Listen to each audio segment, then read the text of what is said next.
le secret de la confession. Le secret est protégé en ce sens.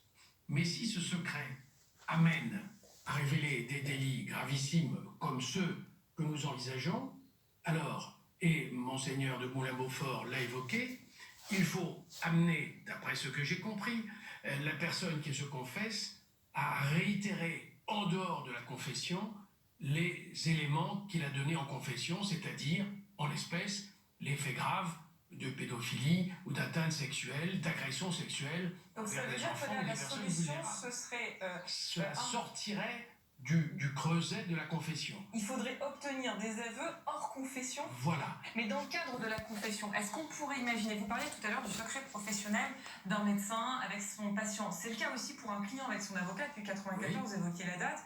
Effectivement, en cas de crime sexuel sur mineur, un avocat peut lever le secret professionnel si ça rentre dans ce cas de figure-là, dans cette exception-là. Est-ce que là, le gouvernement, on sait que Gérald Darmanin va convoquer le président de la Conférence des évêques de France la semaine prochaine, est-ce que le gouvernement pourrait obliger l'Église à lever le secret de la confession quand il s'agit des violences sexuelles? Est-ce que l'État a cette possibilité-là? Bon, le ministre ne peut sûrement pas obliger les prêtres à lever ce secret de la confession, car ce secret est d'ordre canonique et non pas d'ordre civil.